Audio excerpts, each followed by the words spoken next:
Okay.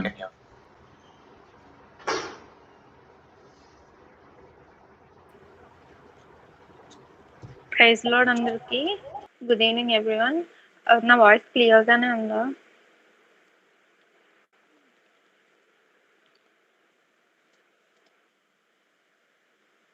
Yeah, thank you. మొదటిగా నాకు ఇట్టి అవకాశాన్ని ఇచ్చిన దేవాదేవునికి నా వందనాలు చెల్లిస్తున్నాను. వచ్చిన వారందరికీ నా కృతజ్ఞతలు, అలాగే నా హృదయపూర్వకమైన వందనాలు చెల్లిస్తున్నాను. యాక్చువల్లీ చాలా వరీడ్ ఉన్నాను నేను. I'm not so well prepared. ఈరోజు అయితే ఏమన్నా ఎక్కడన్నా తడబడ్డా, లేకపోతే if I'm running fast or being slow, someone let me know. Okay, మనమైతే ఈరోజు మనం డీల్ చేయబోతున్న టాపిక్ ఏంటంటే జడ్జ్మెంట్, తీర్పు తీర్చడం అనే టాపిక్ మీద ఈరోజు మనం డీల్ చేయబోతున్నాము. దీన్ని మనం డిస్కస్ చేయబోతున్నాము. నార్మల్గా జడ్జ్మెంట్ అంటే మనం పుట్టిన దగ్గర నుంచి మనం కన్న వాళ్ళు కన్నా, moreover than our parents, మన పేరెంట్స్ కన్నా మన చుట్టుపక్కల ఉన్న వాళ్ళు, లైక్ మన పక్కింటి ఆంటీలు కానీ, లేకపోతే మన ఫ్రెండ్స్ అవ్వచ్చు, మన తోటి చుట్టాలు అవ్వచ్చు, ఎవరైనా కానీ మన పేరెంట్స్ కన్నా వాళ్ళు చాలా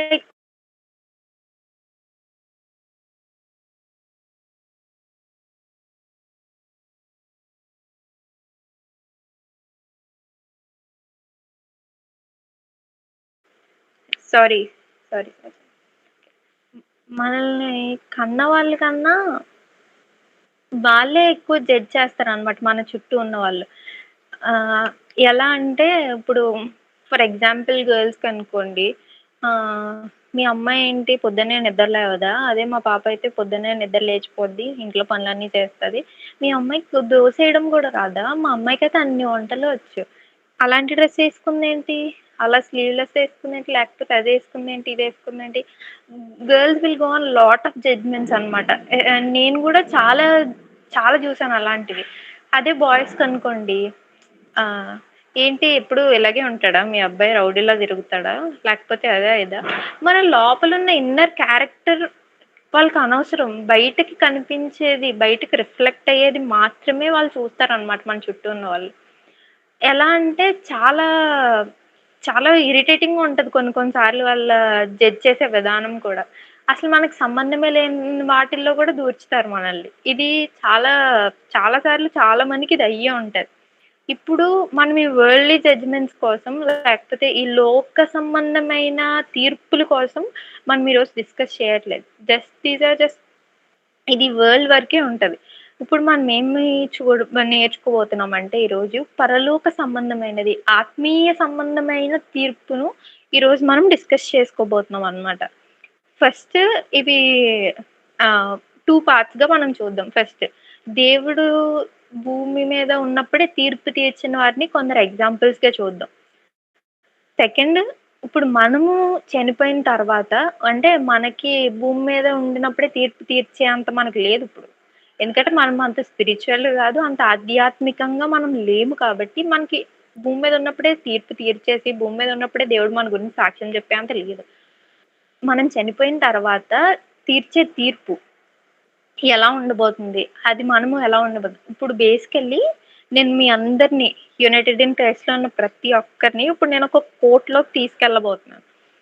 ఆ కోర్టులో ఇప్పుడు నేను కొంతమందిని ప్రవేశపెట్టబడుతున్నాను అనమాట, కొంతమందిని ప్రవేశిస్తున్నాను ఆ బోన్లోకి అనమాట. ఇప్పుడు యేసయ్య జడ్జిగా కూర్చున్నారు, ఆయన తీర్పు తీర్చుతారు. మనం ఇప్పుడు ఒక్కొక్కరిని, నాతో పాటు మీరు కూడా ఒక్కొక్కరిని మనం బోన్లోకి పంపుదాం. ఫస్ట్ ఎవరిని ఫస్ట్ చెప్పాను కదా, మనం దీన్ని 2 పార్ట్స్గా చూద్దామని. భూమి మీద ఉన్నప్పుడే తీర్పు పొందిన వారు అంటే దేవుని చేత, అంటే దేవుని ఆజ్ఞను అనుసరించి, ఆయన వాక్యమును గైకొని, ఆయన చెప్పిన మాటలు విని, ఈ లోకానుసారంగా ఏది చేయకుండా దైవ చిత్తము అంతా పాటించి, ఈ శరీరాశలను, నేత్రాశలను అంతా పక్కన పెట్టేసి కేవలము ఆయన చిత్తంగా నడిచిన వారికి దేవుడిచ్చిన తీర్పు ఏంటనేది, ఈ లోకంలో బ్రతికి ఉన్నప్పుడే దేవుడు ఎలాంటి తీర్పు ఇచ్చాడు అనేది మనం ఈరోజు చూద్దాం. First, Luke's chapter 19 verse 2 and 3. ఎవరు చదవద్దు. I will read on it. Just మీరు నోట్ చేసుకోగలిగితే నోట్ చేసుకోండి సరిపోతుంది. లూక్ చాప్టర్ 2 అండ్ 3 అక్కడ మనం ఏం చూస్తామంటే వ్యక్తి మనకు అక్కడ కనిపిస్తారు. ఎవరంటే జక్కయ్య కనిపిస్తారు అక్కడ మనకి. జక్కయ్య చాలా రిచ్ మ్యాన్ అన్నమాట. చాలా ధనవంతుడు. అతడు అప్పుడు ఎరుకో పట్టణంలో యేసయ్య వెళ్తున్నప్పుడు అక్కడ జక్కయ్య ఉంటారన్నమాట. జక్కయ్య యేసు ఎవరు అని చూడరి. అప్పటి వరకు యేసయ్య ఎవరు అంటే జక్కయ్యకి తెలీదు. కానీ యేసయ్య ఎవ్వరు అని చూడగోరి ఏం చేస్తాడంటే జక్కయ్య తను చాలా పొట్టివాడు. ఆ గుంపు అంతట్లో యేసయ్య వస్తున్నారనేసరికి అందరూ గుంపు కూడతారు కదా! ఆ గుంపులో జక్కయ్య చాలా పొట్టివాడు అవ్వటం వల్ల ఏమంటే కనిపించదు జక్కయ్యకి పొట్టివాడు. సో, ఒక కైండ్ ఆఫ్ ఇంట్రెస్ట్‌తో, ఒక ప్రేరేపణతో జక్కయ్య ఏం చేస్తాడంటే మేడి చెట్టు ఎక్కుతాడనమాట. అంటే ఫుల్ మేడి చెట్టు అంటే ఫుల్ ముళ్ళుతో ఉంటదనమాట ఆ చెట్టు. అంటే నేను ఇందాకే నెట్‌లో సెర్చ్ చేశాను.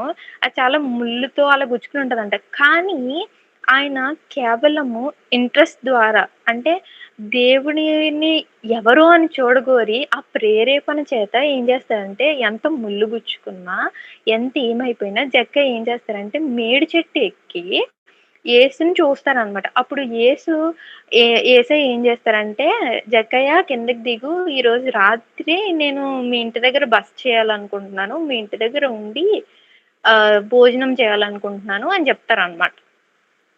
అప్పుడు జక్కయ్య కిందకి దిగి వెంటనే చాలా హ్యాపీ ఫీల్ అవుతాడనమాట. హ్యాపీ ఫీల్ అయినప్పుడు చుట్టూ ఉన్న వాళ్ళు ఏమంటారంటే, ఇదేంటి అన్యుడి దగ్గరికి యేసయ్య ఎళ్తానంటున్నారు. ఇదంతా అబద్ధ సాక్ష్యం అయితే అది ఇది అని చెప్పి అనుకుంటారనమాట. అప్పుడు జక్కయ్య వెంటనే తను ఏమంటాడంటే, నేను నాకున్న ఆస్తిలో సగం బీదలకిస్తాను. నేనెవరి దగ్గరైనా అన్యాయంగా అంటే తప్పుగా తీసేసుకున్న డబ్బులేమన్నా ఉంటే దానికి 4 ఎక్కువగా ఇస్తానని చెప్తారనమాట జక్కయ్య. అంటే అప్పుడు వరకు అతనికి ఏమీ తెలీదు యేసయ్య కోసం. ఎవరో అని చూడగోరు ఎక్కి వెంటనే ఆయన కోసం తెలుసుకొని ప్రేరేపించబడి ఆ! అతని కోసము ఎవరు చూడాలని చెప్పి ముల్లుతో ఉన్న ఆ మేడి చెట్టుని ఎక్కి కష్టమైనా ఆయన బస చేయడానికి ఇల్లంతా ఇచ్చి ఆయన అప్పుడు వెంటనే ఆయన పాపాలని రిపెంట్ అయిపోయి ఏం చేశారు? ఏంటి రిపెంట్ అయిపోయి అక్కడ చేసిన తప్పునంతా ఒప్పేసుకొని దాన్ని తిరిగి చెల్లించేశారు ఎవరి వాళ్ళకి. ఇది జక్కయ్య, జక్కయ్య వరకు చేసిన పార్ట్ ఇది. జక్కయ్య చేశారు. యేసు జక్కయ్యని గురించి ఇచ్చిన తీర్పేంటంటే, జక్కయ్య ఈ లోకంలో చేసిన పని ఇది. ఈ లోకంలో చేసినప్పుడు జక్కయ్యకి ఏం తీర్పిచ్చారంటే యేసయ్య ఆహ్, లూక్స్ చాప్టర్ 19 వర్స్ 19 చూడండి. ఇతడును అబ్రహాము కుమారుడే. చూడండి.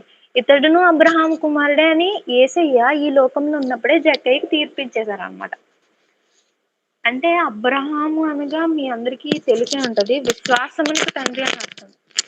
అంటే అతనికి కుమారుడవ్వటము అంటే అంతకు మించిన ఆధిక్యత నాకు తెలిసి ఈ వరల్డ్‌లీ థింగ్స్‌లో ఏది ఉండదేమో. అంత అప్పటికప్పుడే అంతా జరిగిపోయింది చూడండి. అంటే దేవుడు మనల్ని ఎప్పుడు పిలుచుకుంటాడనేది మనం గెస్ చేయలేము. ఆ టైంలో ఏమంటారు జక్కయ్య లైక్ ఎవరైతే నాకేముంది, లేకపోతే ఆ గుంపులోనే ఉండి అలా ఉండిపోయి ఉండుంటే ఇంత ఆధిక్యత లేకపోతే ఇంత బెస్ట్ జడ్జ్‌మెంట్ అనేది ఆ తీర్పనేది జక్కయ్యకి దేవుడు తీర్చకపోదునేమో. జక్కయ్య దేవుడు ఇవ్వకపోదునేమో కదా! ఎవరన్నా మీటింగ్స్ జరుగుతాయి మన చుట్టూ ఉన్న ప్లేసెస్‌లో. జరిగినప్పుడు బేసిక్‌గా నేనైతే పెద్ద ఇంట్రెస్ట్ చూపించనసల. కానీ అదే టైంలో దేవుడొచ్చి తీసుకెళ్ళిపోతే, రెండో రాకడ అప్పుడే వచ్చేస్తే నువ్వు ఇంట్లో పడుకొని, ఇంట్లో కూర్చొని ఫోను చూసుకొని, ల్యాప్‌టాప్‌లో గేమ్స్ ఆడుకొని, లేకపోతే చాటింగ్ చేసుకుంటూనో, లేకపోతే ఇంకొక షోస్ చూస్తూనో, నెట్‌ఫ్లిక్స్‌లో సీరీస్ చూస్తూనో, కే డ్రామాస్ చూస్తూనో ఉండిపోయావనుకో, యేసయ్య అదే టైంలో వచ్చారు. అప్పుడు జక్కయ్య వెళ్ళిపోయాడు. కానీ మనము ఇలాగే ఉండిపోతాం ఇప్పుడు. అంటే ఈ లోకంలోనే మిగిలిపోతాం. కానీ ఆయన జక్కయ్య వలె మనం తీర్పు పొందలేము. కాబట్టి నేనేమంటానంటే, మీకొచ్చిన ప్రతి ఛాన్స్‌ని దేవుడు మీకిచ్చే ప్రతి చిన్న ఛాన్స్ ఆయన స్తుతించడానికి గాని, ఆరాధించడానికి గాని, ఆయన సేవ చేయడానికి కానీ ఇచ్చే ప్రతి చిన్న ఛాన్స్ జక్కయ్య వలె యూజ్ చేసుకోండి. అది ఎంత కష్టమైనా, నీకెంత ముల్లు గుచ్చుకున్నా, నీకెంత పెయినొచ్చినా సరే, నువ్వేమైపోతున్నా, ఏం చేస్తున్నా సరే ఆ సమయంలో దేవుడికిచ్చేయండి. ఆ దేవుడు అడిగేది చిన్న చిన్న మైన్యూట్ థింగ్స్ అడుగుతారు మిమ్మల్ని యేసయ్య. జస్ట్ అది దేవుడికిమ్మని అడుగుతున్నాను అంతే. అంటే ఈ జక్కయ్య వలె నీవు, నేను గూడా ఈరోజు తీర్పు పొందాలి. ఎలా అంటే ఇతడును అబ్రహాము కుమారుడే, ఈమె గూడా అబ్రహాము కుమారురాలే. విశ్వాసమునకు తండ్రి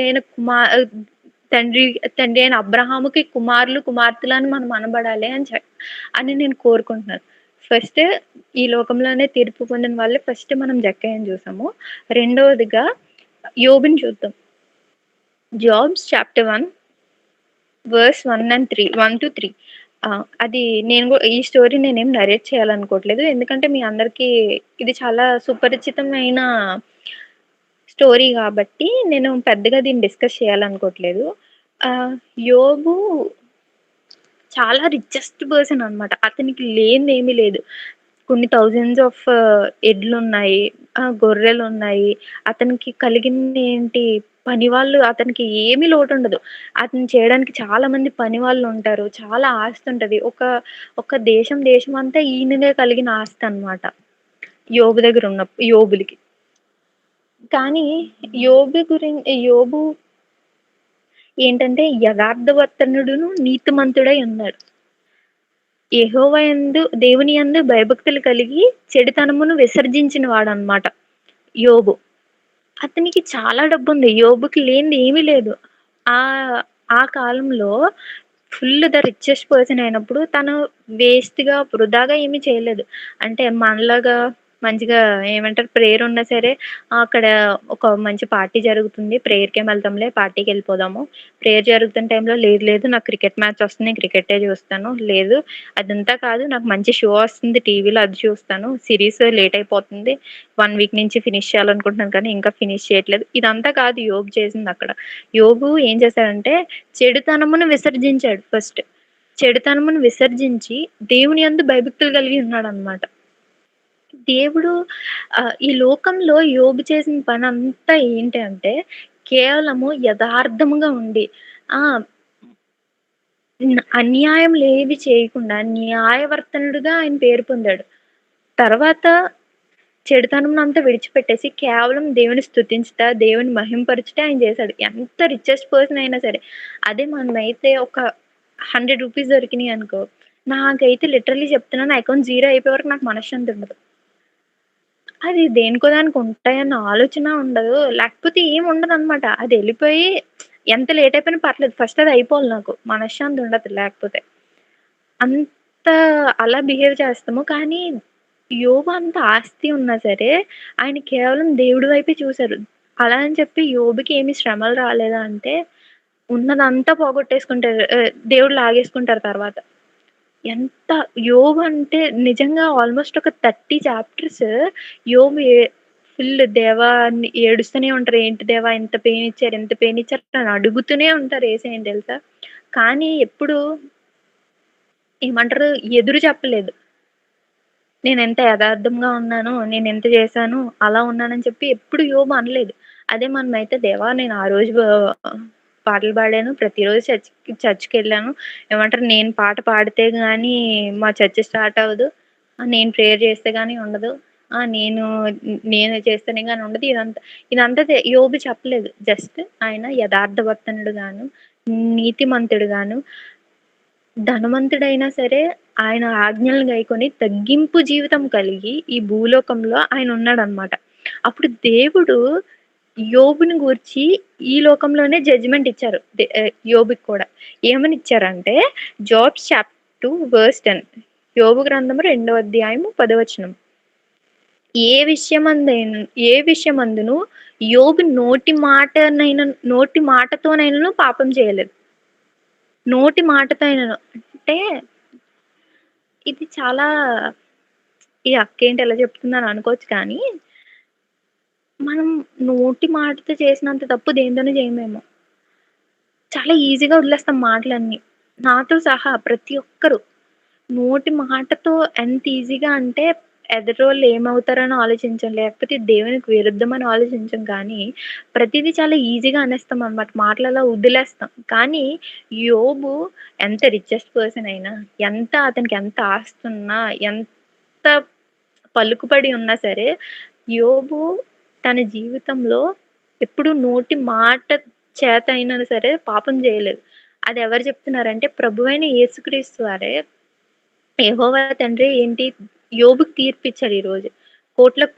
పంపించాం గదా! ఇప్పుడు ఈళ్ళందరిని బోన్‌లోకి పంపించాం. ఫస్ట్ జక్కయ్యని పంపించాం. జక్కయ్యని ఏమన్నారు? ఇతను అబ్రహాం కుమారుడే అని జెప్పారు. ఇప్పుడు యోబుని పంపించాం. ఇప్పుడు యోబు ఏమన్నారు? యోబుకి ఏమన్నారంటే యేసయ్య నోటి మాట చేతనను అతను పాపం చేయలేదని తీర్పిచ్చారు. అంటే ఫస్ట్ అబ్రహాం కుమారుడినిచ్చాడు. నెక్స్ట్ నోటి మాట చేత నేను పాపం చేయలేదంటే ఎంత పరిశుద్ధంగా బ్రతికారు ఈ లోకంతో పూర్ణ మనస్సుతో, పూర్ణ ఆత్మతో కేవలం దేవుని స్తుతించుట, దేవుని ఆరాధించుట మాత్రమే వారు చేసే పనిగా పెట్టుకొని ఉన్నారు. యోబు గాని, జక్కయ్య గాని. మూడోదిగా మనము అబ్రహాముని చూద్దాము. అబ్రహాం గురించి నేను మీకు చెప్పాల్సిన అవసరం గూడా లేదు. ఎందుకంటే, మనం చిన్నప్పటి నుంచి సండే స్కూల్‌లో విన్నదే, లేకపోతే ఆయా ప్రసంగాల్లో, ఆయా ప్రాంతముల్లో విన్నదే గాబట్టి, జస్ట్ నేను రిఫరెన్సెస్ ఏమి మీకు చెప్పను. జస్ట్ నరేట్ చేస్తాను. చిన్నగా నరేట్ చేస్తాను. ఎక్కువేం జేయను. ఆహ్, అబ్రహాము, షారాతో పెళ్ళైన తర్వాత షారాకి పిల్లలు పుట్టరు. తర్వాత తన దాసి అయిన హాగర్‌ని పెళ్లి చేసుకుంటారు. పెళ్లి చేసుకున్నప్పుడు ఇష్మాయేల్ పుడతాడు. ఇష్మాయేల్ పుట్టిన తర్వాత మళ్ళీ ఏంటి షారాకి ఒకరోజు ఏంటి దేవుడు తనతో చెప్పినప్పుడు నువ్వు ప్రెగ్నెంట్ అవుతావు అనంటే షారా చాలా నవ్వుతదనమాట. ఏమని? ఏంటి ఎలా అంటున్నారు? నాకిప్పుడు 90 ఇయర్స్ వచ్చాయి. ఈ వయసులో ఎవరన్నా ప్రెగ్నెంట్ అవుతారా? అని ఏమంటారు ఆవిడ ఫుల్ కామెడీగా చూస్తదనమాట. చూసినప్పుడు కానీ అబ్రహాం ఏమిటంటే ఆయన దేవుని యొక్క విషయం మీద, దేవుని యొక్క ప్లాన్ మీద అంటే తన జీవితంలో దేవునికున్న ప్లాన్స్ మీద అబ్రహాం చాలా ట్రస్ట్ ఉంచాడు. చాలా బిలీవ్ చేశాడు.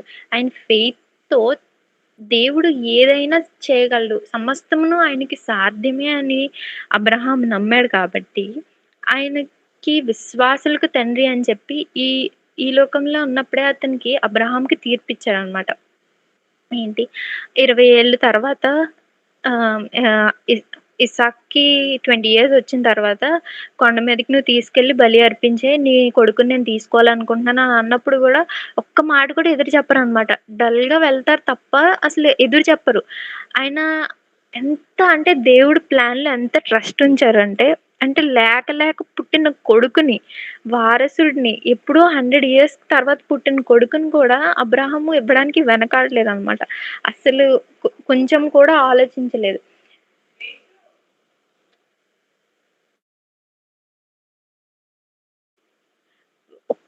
ఒక్కసారి కూడా ఆలోచించకుండా వెంటనే దేవుడికిచ్చేయడానికి రెడీ అయిపోయారు. అందుకే ఆయన విశ్వాసులకు తండ్రి అని తీర్పు తీర్చబడ్డారు. ఆయన్ని మనం కోర్ట్‌లోకి పంపించినప్పుడు, ఆ బోన్‌లోకి మనం పంపించినప్పుడు దేవుడు ఏమని తీర్పు తీర్చారంటే విశ్వాసులకు తండ్రి అని తీర్పు తీర్చారనమాట. జెనసిస్ 18:18లో మీరు చూసుకుంటే ఏమని ఉంటదంటే ఏంటి, అతని మూలంగా భూమిలోని సమస్త జనములను ఆశీర్వదింపబడును. అంటే అబ్రహాం వలన అంటే అతని విశ్వాసం వల్ల దేవునిపై అతను పెట్టుకున్న నమ్మకం గాని, హోప్ కానీ, లేకపోతే అతనికున్న పిచ్చి బిలీఫ్ కానీ, అంటే ఏదైనా దేవుని కోసం చెయ్యాలి. ఏదైనా ఆయన చిత్తానుసారమే నడవాలి అన్న దాని వలన, అంత హోప్ వలన దేవుడు అతనికి ఎలాంటి తీర్పిచ్చారంటే, కోర్ట్‌లోకి ప్రవేశించినప్పుడు ఏమని? అతని మూలంగా భూమిలోని సమస్త జనములు ఆశీర్వదింపబడును అని జెప్పారు. అదే మనమైతే లేక లేక పుట్టిన కొడుకుని ఎలా ఇచ్చేయమంటారు తండ్రి? అసలది ఎలా సాధ్యపడతది? నా కొడుకంటే నాకు చాలా ఇష్టము. నా కూతురంటే నాకు చాలా ఇష్టము. ఎస్పెషల్లీ ఇండియన్ పేరెంట్స్ ఒక్కరోజు ఇంటికి హాస్టల్‌లో ఉండి ఒక 2 వీక్స్ ఇంటికెళ్తేనే ఏంటి ఇలా బక్కగా అయిపోయావు? ఇలా అయిపోయావు అంట. 100 ఇయర్స్ తర్వాత పుట్టిన కొడుకుని ఇచ్చామంటే ఒక్క మాట కూడా మారు మాట్లాడలేదు. అందుకే ఆయనకి ఈ లోకంలో ఉండగానే యేసయ్య ఏమని తీర్పిచ్చారంటే, "విశ్వాసులకు తండ్రి నీ మూలముగా సమస్త జనములు భూమి మీద ఉన్న సమస్త జనములు ఆశీర్వదింపబడినవి." చూసారా? మనమిప్పుడు భూమిలోకి పంపించిన ముగ్గురు ఎవరు? జక్కయ్య, యోబు, అలాగే అబ్రహాము. ముగ్గురు కూడా ఈ లోకంలో బ్రతికి ఉండగానే దేవుడు వారి ముగ్గురికి తీర్పు తీర్చాడు. అంటే ఎంత ఘనత అనంటే వారు చనిపోయక్కర్లేదు, పరలోకంలో ఉండక్కర్లేదు, రాకడ కోసం వెయిట్ చేయక్కర్లేదు. కానీ వారికి భూలోకంలోనే బ్రతికి ఉండగానే దేవుడు తీర్పు తీర్చారు. జక్కయ్యకేమో ఇతడును అబ్రహాము కుమారుడే. యోబుకేమో యో యోబుకి ఏమని తీర్పు తీర్చారంటే, ఏంటి నోటి మాట చేతనైనను పాపం చేయలేదు. అదే అబ్రహాముకైతే విశ్వాసులకు తండ్రి, నీ మూలముగా సమస్త జనములు భూమి మీద ఉన్న సమస్త జనములు ఆశీర్వదింపబడినయి అని తీర్పు తీర్చారు. ఇప్పుడు ఓకే. అక్క బైబిల్‌లో ఉన్న వాళ్ళని చూసేసాం. ఇదంతా ఫైన్. ఒకవేళ మనం గాని ఈ లోకంలో ఉన్నప్పుడు మనం చూద్దాం. మనం ఏం చేస్తామంటే ఈ లోకంలో ఉన్నప్పుడు వాళ్ళని చూసేసాం కదా! మరి వాళ్ళంటే ప్రవక్తలు, బైబిల్‌లో ఉన్న వాళ్ళు కాబట్టి వదిలేద్దాం. మనం ఈ లోకంలో ఏం చేస్తామంటే Luke chapter 19 verse 43. Could someone read?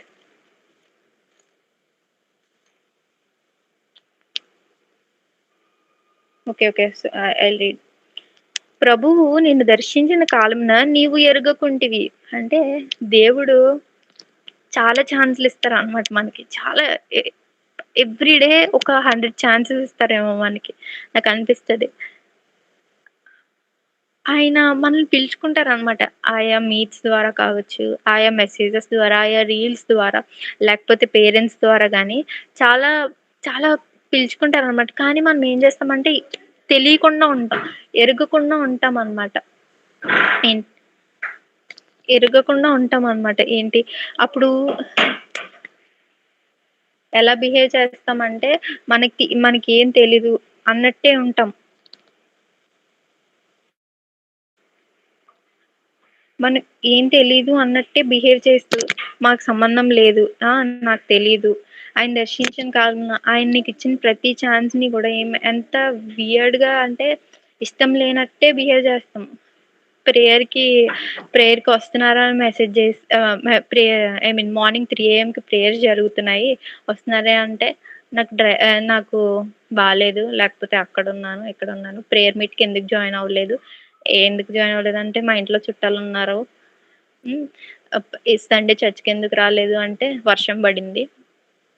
లేకపోతే ఎందుకు రాలేదంటే చిన్న లో ఫీవర్ కూడా ఫుల్ ఫీవర్ వచ్చింది నాకు. అందుకే నేను చర్చ్‌కి రాలేకపోయాను అంటే, పాస్టర్ గారు అడిగితే చాలా అబద్ధాలు చెప్పేస్తారనమాట. మనం మనం నే నాతో సహా అందరూ బోలెడు అబద్ధాలు చెప్తామనమాట.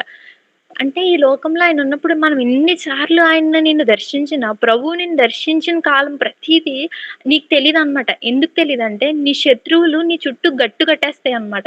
నీ శత్రువులు ఏంటో తెలుసా? ఈ లోకంలో ఉన్నవి శరీరాశ, నేత్రాశ, జీవపు డంబము, కోపము, లేకపోతే ఏమంటారు ఎంజాయ్ చేయాలన్నది పార్టీయింగ్ వైబ్‌లో ఇదంతా చాలా నీ చుట్టూ గట్టు కట్టేస్తదనమాట. ఇవన్నీ మన శత్రువులు. కానీ మనకి ఈ లోకంలో ఉన్నప్పుడు ఎలా కనిపిస్తది తెలుసా? అదే దేవుడు ఆజ్ఞలు అనుసరించకుండా ఇయన్నీ పాటిస్తే ఎక్సలెంట్ ఉంటది. మన లైఫ్ అసల వేరే లెవెల్‌లో నేను ఫుల్ హ్యాపీ ఉంటాను. ఫుల్ హ్యాపీగా బతుకుతాను అని అనుకుంటాం. కానీ ఆయన ఆయన ఆజ్ఞలను గైకొని ఆయన ఆజ్ఞలను గైకుంటే మనకి అబ్రహాము వలె, యోబు వలె, జక్కయ్య వలె మనకి ఈ లోకంలో ఉన్నప్పుడే తీర్పు తీర్చబడతది. ఆయన ఆజ్ఞలను గైకొనకుండా, ఆయన నిన్ను దర్శించిన కాలంలో నీవెరుగకుండా శరీరాశతో, నేత్రాశతో తండ్రి నీ శత్రువులతో నీ చుట్టూ గట్టు కట్టబడితే నీకు తీర్పు ఎలా తీర్చబడతది ఈ లోకంలో ఉన్నప్పుడు? ఆ! "అక్క నాకదుందక్క. నాకు ఈ పనుందక్క. హ్మ్. చెల్లి నాకు ఈ పనుంది. పాస్టర్ గారండి నాకు ఈ పనుంది. అంకుల్ నాకు ఈ పనుంది. నేనిప్పుడు రాలేను. వచ్చే పొజిషన్‌లో లేను." ఎంత ముల్లు గుచ్చుకున్నా సరే జక్కయ్య ఆ రోజు చెట్టెక్కడానికి ఇష్టపడ్డాడు. ఆ ప్రేరేపణ మనలో ఎందుకుండట్లేదు? ఎంత పెయినొస్తది. మనం చిన్న ముల్లు గుచ్చుకుంటేనే అయ్యో బాబోయ్! అమ్మోయ్ బాబోయ్! అని చాలా బాధపడిపోతాం.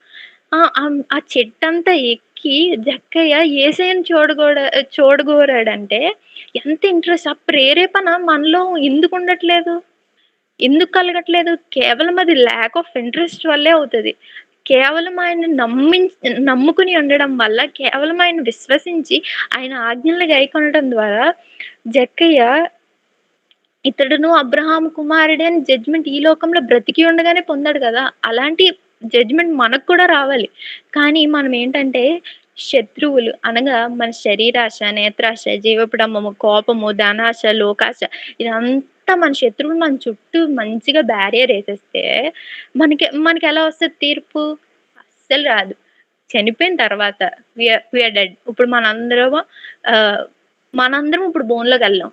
నేను, నువ్వు, ప్రతి ఒక్కరు నాతో పాటు ప్రతి ఒక్కరు ఎళ్తాం. ఎళ్ళిన తర్వాత ఇప్పుడు మనకి జడ్జ్ ఉండాలి గదా! యేసయ్యే ఇప్పుడు మనకు తీర్పు తీర్చబోతున్నారు. నిందితుడుగా నువ్వు నేనే నిందితుడుగా ఆ బోన్‌లో నించుంటున్నాం అనుకుందాం. ఆ! లాయర్‌గా ఇప్పుడు మనకొకళ్ళు వాదించాలి కదా! లాయర్‌ని పెట్టుకుంటారా ఒక 10,000 ఇచ్చి? ఆహా! అది అలాంటి తీర్పు కాదమ్మా. నువ్వు చనిపోయిన తర్వాత నువ్వు చేసిన పాపములకై ఒకరోజు నువ్వు లెక్క అప్పగించుకోవాల్సిన రోజొకటొస్తది కదా! అది ఈ రోజే అనుకోండి. ఈ రోజే నీతో ఒక లాయర్, ఒక వకీల్‌గా యేసయ్య మిమ్మల్ని వ్యాజ్యమాడతాడు ఈరోజు. అదేంటక్క యేసయ్య ఎందుకు వ్యాజ్యమాడతారు? అది ఎలా సాధ్యం అనంటే యేసయ్యే తీర్పిచ్చారు. ఆయనే తీర్పిచ్చారు. ఆయనే వ్యాజ్యమాడాడు. జక్కయ్యకి కూడా ఆయనే తీర్పిచ్చాడు. ఆయనే వ్యాజ్యమాడాడు. నీకు కూడా ఆయనే తీర్పిస్తారు. ఆయనే ఇప్పుడు వ్యాజ్యమాడుతున్నారు. ఏమని తెలుసా? దానియేలు గ్రంథము 5వ అధ్యాయం 24 వచనం చూడండి. ఇది ఈ వర్స్ మీరు గుర్తుపెట్టుకుంటారో, లేకపోతే రాసుకుంటారో ఏదో ఒకటి జేసుకోండి గానీ, ఖచ్చితంగా ఈ వర్స్ అనేది నోట్ చేసుకోండి. దానియేలు గ్రంథము 5వ అధ్యాయము 24 వచనం చూడండి. మినే మినే టీకిల్ ఫారెసిన్. ఈ వాక్య భావం ఏమనగా, మినే అనగా దేవుడు నిన్ను ప్రభుత్వ విషయంలో లెక్క చూచి దాన్ని ముగించెను. టీకెల్ అనగా ఆయన నిన్ను త్రాసులో తోచగా నీవు తక్కువగా కనబడితివి. దేవుడు ఇప్పుడు మనల్ని ఏం చేస్తారంటే మనం కోర్ట్‌లోకెళ్ళాం గదా! బోన్‌లో నించున్నాం. ఇప్పుడు మనందరం నించున్నాం. నాతో పాటు ఈరోజు ఎంతమంది జాయిన్ అయ్యాం? ఆల్‌మోస్ట్ 10-11 ఉన్నాం. మనందరం బోన్‌లో నించున్నాం. ఎళ్ళాం. తీర్చబడుతుంది ఇప్పుడు మనకి. దేవుడు అక్కడికెళ్ళిన తర్వాత మనకు చిన్న టెస్ట్ పెట్టారు అంతే. పెద్ద ఏమంటారు, ఒక పెద్ద ఆప్టిట్యూడ్ రీజనింగ్ ఏం గాదు. ఒక పెద్ద పబ్లిక్ ఎగ్జామ్ గాదు. ప ఇదంతా గాదు. చిన్న టెస్ట్ ఏం పెట్టారంటే, నిన్ను త్రాసులో త్రుంచుతాను. అంటే త్రాసులో త్రుంచిన తర్వాత ఏమైందంటే, మనం తక్కువగా కనబడిపోయాం. ఎందుకో తెలుసా? మనం చేసిన పాపములు ఎక్కువైపోయినాయి కదా! నీకాయన ప్రతి చిన్న ఛాన్స్ ఇచ్చిన ప్రతీదీ, ఆ! తర్వాత చూసుకుందాంలే, దేవుడొస్తానని ఎప్పుడో 2000 ఇయర్స్ నుంచే చెప్తున్నారు. కానీ ఇంకా రాలేదు. అలా పాపం మీద పాపం, పాపం మీద పాపం, తప్పు మీద తప్పు. చేస్తూనే వచ్చాం. చేస్తూనే ప్రతి చిన్నది పాపం చేస్తూనే వచ్చాం. ఆ! ఎదిరింటోడు పడ్డు, పక్కింటోడు పడ్డు, స్నేహితుడు పడ్డు, మీట్‌లో మాట్లాడరా అంటే మాట్లాడరు. ప్రేయర్ చేయరా అంటే ప్రేయర్ చేయరు. అది ఇది మార్నింగ్ 3 ఏఎంకి ప్రేయర్ చేద్దామంటే ఒకప్పుడు ఫస్ట్‌లో ఉన్న ఇంట్రెస్టే 8 మెంబర్స్, 9 మెంబర్స్ చేసే ప్రేయర్ ఈరోజు ముగ్గురు, నలుగురు. ఎందుకంటే ప్రతీది ఇప్పుడు త్రాసులో త్రుంచారు. మనందరిని త్రుంచాడు. యునైటెడ్ ఇన్ క్రైస్ట్‌లో ఉన్న ప్రతి ఒక్క బిడ్డని గూడా ఏం చేశాడంటే త్రాసులో ఏసాడనమాట. మనం వెయిట్ లేము. మన పాపంలో ఫుల్ వెయిటొచ్చాయి. మన వెయిట్ అంతా 1 కేజీ ఉంది. కానీ 99 కేజెస్ మన పాపంలే ఉన్నాయి. నువ్వు చనిపోయిన తర్వాత నీకు తీర్పు తీర్చబడినప్పుడు నీ పాపములు వెయిట్ రాకూడదు. నా పాపములన్నీ ముందే నువ్వు ఒప్పుకొని, దేవుని ఆజ్ఞలను గైకొని, ఆత్మ ఆయన ఆయన చిత్తంగా, ఆయన రీతిలో నీవు వాక్యానుసారమైన జీవితమును, ప్రార్థనాపూర్వకమైన జీవితం నువ్వు కలిగి ఉంటే, ఆయన నిన్ను త్రాసులో త్రుంచినప్పుడు నీ పాపములు వెయిట్ రావు. నువ్వు వెయిటొస్తావు. తక్కువగా నువ్వు చూడబడవు. నీ పాపములు చూడబడతాయి.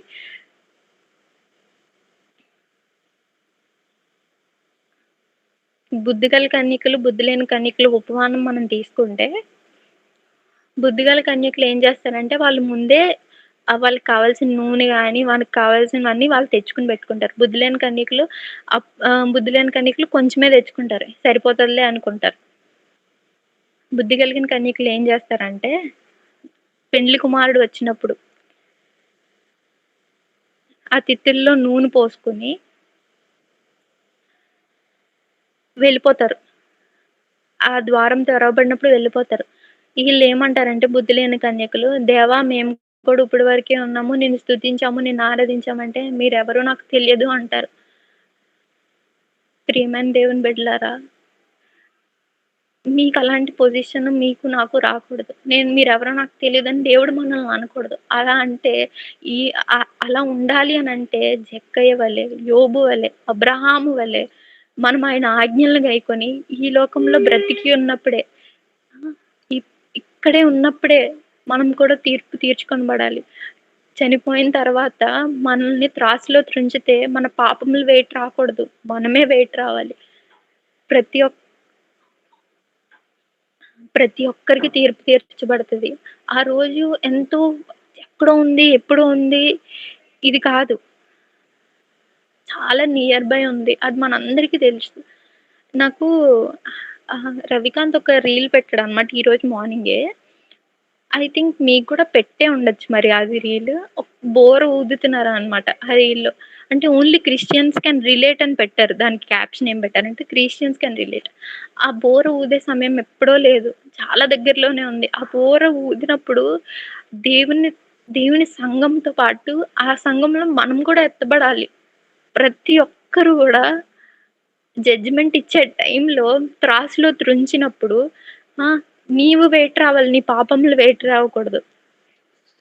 నీ ఎనిమీస్ అయిన శరీరాశను, నేత్రాశను, జీవపడమమును, కోపమును లేకపోతే ధనాశను, లోకాశలు ఏవైతే ఉన్నావో అవన్నీ నీకు అడ్డు రాకూడదు. అవన్నీ నీకు బ్యారియర్ కట్టకూడదు. కేవలము ఆయన్ని ప్రార్థనాపూర్వకమైన జీవితము, వాక్యానుసారమైన జీవితము, ఆయన చిత్తమును గైకొని, ఆయన ఆజ్ఞలను అనుసరించి కేవలం ఆయన ద్వారానే నీవు ఏం చేయాలంటే తీర్పు పొందాలి. నీ పక్కింటోళ్ళు, నీ పొరుగింటోళ్ళు, నీ పుట్టింటోళ్ళు ఎవరు తీర్పు తీర్చరు. ఆ తీర్పులు లెక్కలోకి రావు. కేవలము నువ్వు పరలోక రాజ్యంలోనికి వెళ్ళాలంటే, నువ్వు చనిపోయిన తర్వాత తీర్చే తీర్పును ఈ లోకంలో నువ్వు బ్రతికి ఉన్నప్పుడే రాకడొస్తదేమో. అప్పుడు కూడా ఫోను చూసుకొని రీల్స్ పంపుకుంటాను. ల్యాప్‌టాప్‌లో గేమ్స్ ఆడుకుంటాను. లేదంటే నాకు ఆ పనుంది, ఈ పనుంది, మా ఇంట్లో చుట్టాలున్నారు. ఇదంతా చెప్పామనుకో దేవుని రాజ్యం రాబడతది. వస్తారు.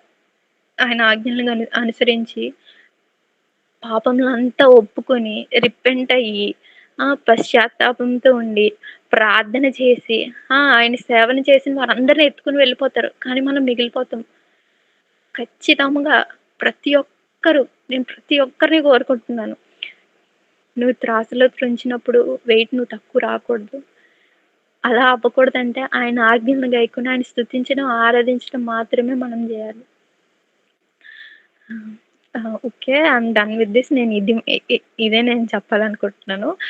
మరి ఒక్కసారి నేను రివైజ్ చేయాలనుకుంటున్నాను. We are done. టైమ్ కూడా ఆల్రెడీ అయిపోయింది కాబట్టి. ఈ లోకంలో ఉన్న ఫస్ట్ మనం జడ్జ్‌మెంట్‌లో ఆహ్, 2 పాయింట్స్ డీల్ చేసాము. ఫస్ట్‌దేంటంటే భూమి మీద ఉన్నప్పుడే తీర్పు పొందినవారు. రెండవది మనము ఏ విధంగా తీర్పు పొందబడతాము రేపు అన్న రోజున. ఫస్ట్ జక్కయ్యని చూసాము. రెండవదిగా యోబుని, మూడవదిగా అబ్రహాముని. ఈ లోకంలో ఉన్నప్పుడే వాళ్ళకి తీర్పు తీర్చబడింది. జక్కయ్యకి ఏమని అంటే ఇతడును అబ్రహాము కుమారుడే.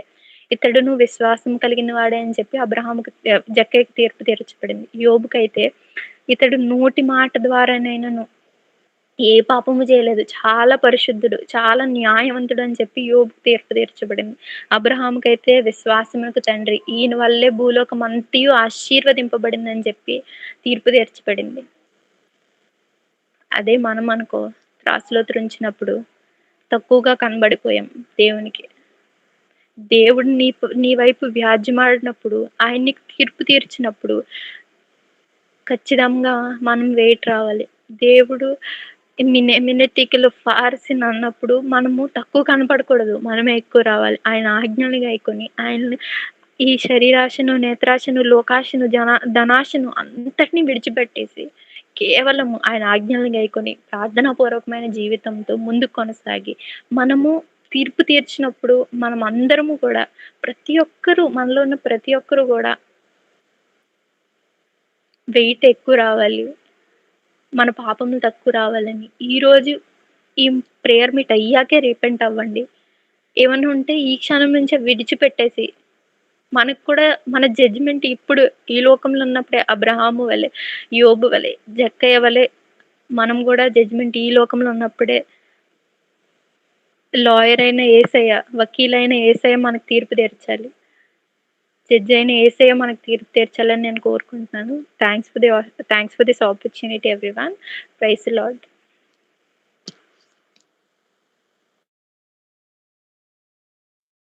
Thanks, Krisiaka, for a wonderful message and response by David.